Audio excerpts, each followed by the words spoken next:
saya Dewi Rahmayanti dari KA24. Di sini saya akan mempresentasikan tentang proses akuntansi bank dan laporan keuangan bank. Yang pertama, laporan keuangan bank. Laporan keuangan perusahaan, baik itu perusahaan jasa yang bergerak di bidang perbankan maupun perusahaan lain, pada prinsipnya memiliki persamaan. Sebab laporan keuangan suatu perusahaan pada masa tertentu menggambarkan laba rugi perusahaan pada periode tertentu. Dalam pengertian yang sederhana, laporan keuangan perusahaan adalah laporan yang menunjukkan kondisi keuangan perusahaan atau bank pada saat ini atau dalam suatu periode tertentu. Laporan keuangan disusun sebagai bentuk pertanggungjawaban manajemen terhadap pihak-pihak yang berkepentingan dalam kinerja bank yang dicapai selama periode tertentu. Oleh karena itu, laporan keuangan bank harus memenuhi syarat dan mutu karakteristik kualitatif. Bank komersial, baik bank umum maupun bank perkreditan rakyat, diwajibkan memberikan laporan keuangan setiap periode tertentu. Yang pertama, laporan keuangan bulanan. Yang kedua, laporan keuangan triwulan. Yang ketiga, laporan keuangan tahunan. Jenis laporan keuangan. Yang pertama, neraca. Laporan keuangan yang menggambarkan keadaan harta bank, kewajiban atau hutang bank, serta modal bank pada akhir periode tertentu. Yang kedua, laba rugi. Laporan ini menggambarkan posisi harta usaha suatu bank berupa pendapatan yang diterima serta pengeluaran-pengeluaran pada periode tertentu.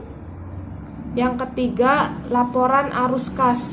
Laporan yang menunjukkan penerimaan dan pengeluaran selama periode tertentu yang dikelompokkan dalam aktivitas operasi, aktivitas investasi, dan aktivitas pendanaan.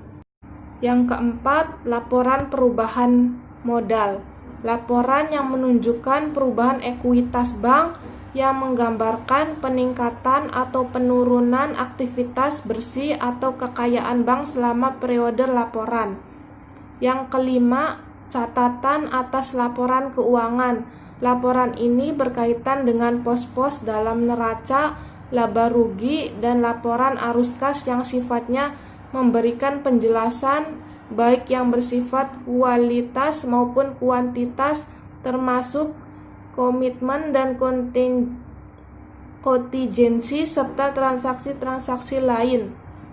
Yang keenam, laporan komitmen dan kontingensi.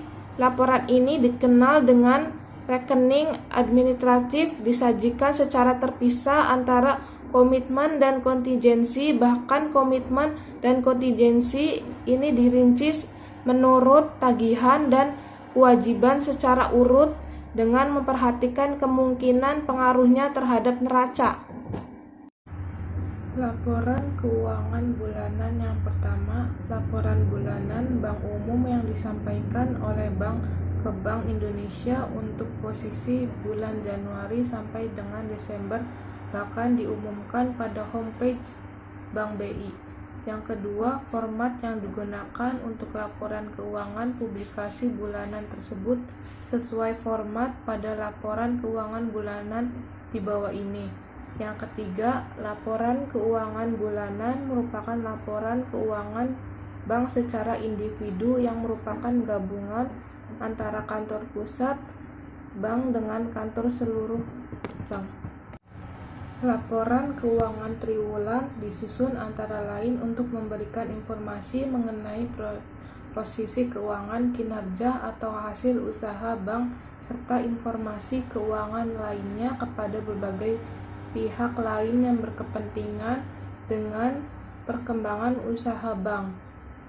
Agar laporan keuangan bank dapat diperbandingkan, perlu ditetapkan bentuk dan cakupan penyajian yang didasarkan pada pernyataan standar akuntansi keuangan yang relevan untuk industri perbankan, pedoman akuntansi perbankan, serta ketentuan yang ditetapkan oleh Bank Indonesia. Laporan keuangan triwulan yang wajib disajikan adalah laporan untuk posisi akhir Maret, Juni, September, Desember. Laporan keuangan triwulan selain wajib diumumkan dalam surat kabar juga akan diumumkan dalam homepage Bank BI. Laporan keuangan tahunan dimaksudkan untuk memberikan informasi berkala mengenai kondisi bank secara menyeluruh termasuk perkembangan usaha dan kinerja bank. Seluruh informasi tersebut diharapkan dapat meningkatkan transparansi kondisi keuangan bank pada publik dan menjaga kepercayaan masyarakat terhadap lembaga perbankan. Selain disampaikan kepada para pemegang saham dan Bank BI, laporan keuangan bank wajib pula disampaikan pada lembaga lain yang berkepentingan terhadap perkembangan usaha bank, seperti yayasan, lembaga konsumen Indonesia, lembaga pemeringkat di Indonesia, Asosiasi Perbankan Indonesia, Institut Bankir Indonesia, lembaga penelitian di bidang ekonomi dan keuangan, dan majalah ekonomi dan keluarga. Sekian presentasi dari saya, kurang lebihnya mohon maaf. Wassalamualaikum warahmatullahi wabarakatuh.